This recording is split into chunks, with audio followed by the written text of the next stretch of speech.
Hallo zusammen, ich bin Anita und in diesem Video erzähle ich euch etwas Persönliches über mich. Es hat jemand gefragt, ob ich das machen könnte und ich finde es eigentlich eine gute Idee, beziehungsweise ich weiß nicht, vielleicht wollt ihr wissen, wer die Person ist, wo ich da irgendwelche Tipps gebe und keine Ahnung. Ja, also ich glaube, ich kann das auch kurz halten.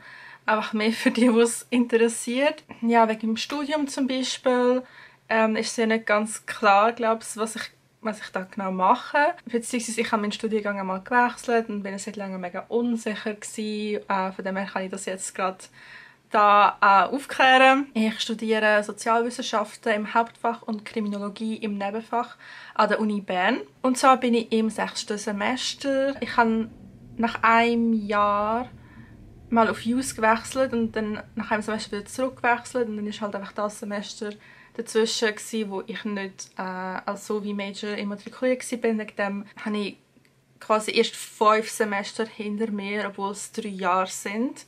Und ich werde voraussichtlich, hoffentlich im Sommer abschließen. Also habe ich dann eben 7 Semester braucht anstatt 6. Beziehungsweise, wenn man halt Jahre wirklich anschaut, sind es 4 statt 3 Jahre. Wobei eben ein Semester habe ich etwas ganz anderes gemacht. Also, ja. Das ist auch eigentlich ganz normal, dass Leute das nicht in 3 Jahren machen. Also logisch könnt ihr es machen. Das wollte ich jetzt auch nicht sagen, aber bei mir war es ja wirklich so gewesen, ich war mega unentschlossen und habe mal gewechselt und so. Von dem her ist es eigentlich noch ganz okay. Es kommt dann noch ein anderes Video zu meinem Studium, weil ich fast gesperrt worden wäre. Manchmal habe ich das Gefühl, ich lebe nur, damit andere von meinen Fehlern lernen können.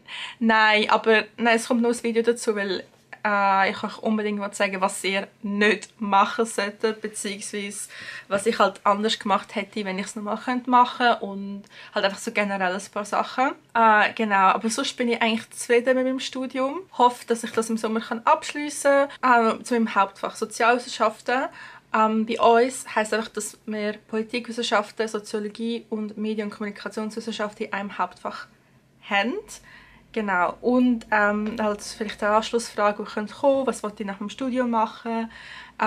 Voraussichtlich mache ich einen Master in Politikwissenschaften, auch an der Uni Bern. Wenn ihr wirklich zu meinem Studium etwas wissen wollt, könnt ihr das gerne unterschreiben oder mich über Instagram kontaktieren. Es ist wie immer in der Infobox. Eine andere Frage ist gekommen, so, ja, was habe ich eigentlich für Hobbys, was mache ich so. Das eine, was ich erwähnen kann, hat auch mit meinem Studium zu tun. Und zwar bin ich in einem Verein, der sich Model United Nations nennt. Wir simulieren UNO-Konferenzen. Es ist mega, mega lustig. Also ich glaube, es ist nicht für jeden. Also man versetzt sich da in die Rolle von einem Land und tut anhand von dieser Position argumentieren und ja, also ich finde es mega cool und ich bin auch seit dem September im Vorstand von dem Verein und ja, genau, das mache ich. Das ist in dem Sinne auch ein Hobby von mir. Ein anderes Hobby ist YouTube und ich frage dich jetzt, wie, wenn du nie ein Video aufladest. Es tut mir leid, dass ich euch das jetzt an dieser Stelle muss sagen, aber das ist nur mein zweiter Kanal. Ich habe noch einen anderen Kanal, mein wichtigster Kanal, wo eigentlich auch der Grund ist, wieso ich nicht so oft da Videos aufladen, auch weil ich zum Teil das Gefühl habe, dass ich einfach schon sehr viel gesagt habe zu den Passerellen und ja, aber genau, ich habe noch einen anderen Kanal und zwar sind noch die Videos auf Englisch, muss man sagen.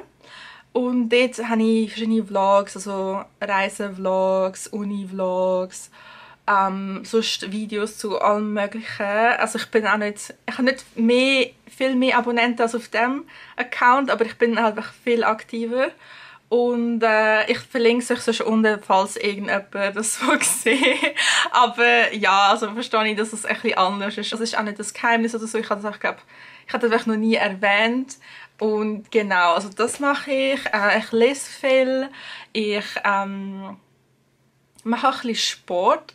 Zu dem komme ich noch, wenn ich über die momentane Situation rede. Ich arbeite nicht. Das war auch eine Frage. Ich bin eigentlich auf der Suche nach einer Teilzeitstelle oder nach einem Teilzeitpraktikum. Aber mal schauen, ist halt schwer und halt die Konkurrenz ist gross und ja, mal schauen. Es wäre cool, wenn sich noch was würde ergeben für die nächsten Monate oder das Jahr. Aber ja, mal schauen. Genau. Etwas anderes war, was ich während dem Lockdown gemacht habe oder beziehungsweise auch während dem jetzigen Lockdown mache, um die Zeit halt also produktiv zu nutzen und so weiter. Also ja, Lockdown mit, ich sage mal Anführungszeichen und Schlusszeichen, weil ja, im Vergleich zu anderen Ländern haben wir ja gleich noch viele Freiheiten. Was ich eigentlich im Frühling, also während dem ersten Lockdown, gelernt habe, ist halt einfach, dass Zeitmanagement so wichtig ist. Was ich schon immer gemacht habe, ist mir ein Zeug in die Agenda einzuschreiben, auch im Kalender, also auch vom Handy oder vom Computer oder so. Auch mit einer Erinnerung zum Beispiel auch, dass man halt einen Tag vorher noch eine Erinnerung bekommt und keine so Sachen. Das hilft mega, To-Do-Listen führen. Ja, ich lebe da für meine To-Do-Liste. Ja, so Sachen helfen mir mega, so meinen Tag zu strukturieren.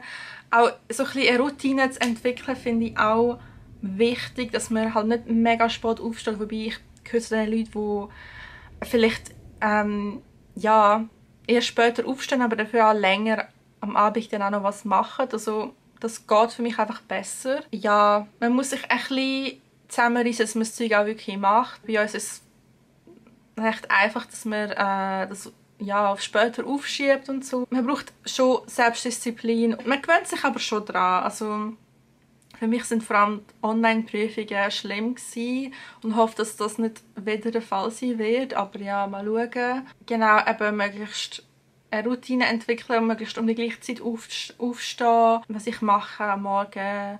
Als erstes trinke ich einen Tee, starte meinen Tag eigentlich so. Ja, eben nur mal auf die Hobbys zurückzukommen. Eben mache ich Sport. Ich gehe zum Beispiel einmal in der Woche joggen, weil ich mich vielleicht einem Monat oder so habe ich mich für einen Halbmarathon angemeldet. Und nein, ich bin nicht so sportlich. Also mal schauen, wie das wird. Und der wäre im Mai. Und da habe ich jetzt mal langsam dafür angefangen zu trainieren.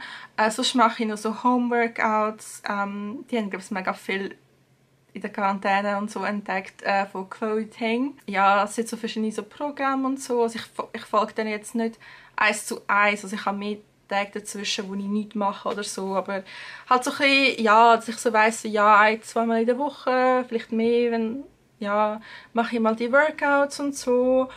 Ich denke, das ist halt auch wichtig, dass man sich bewegt. Sport hilft einem schon, das ist so.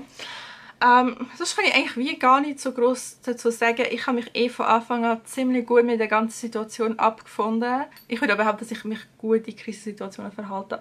Es ist ein bisschen Ausprobieren. Ich kann jetzt auch nicht wie eine Strategie oder einen Weg, den ich empfehlen könnte. Es ist für jeden ein bisschen anders, aber ich finde eben so ein bisschen Hobbys, wo man dranbleibt und halt eine gewisse Struktur sind wichtig. Wenn ihr sonst etwas wissen wollt, fragt einfach. Und dann ich verlinke euch meinen anderen Kanal. Ja, ich hoffe, dass das so ein bisschen das Wichtigste beantwortet hat. Also in dem Fall, bis zum nächsten Video. Tschüss!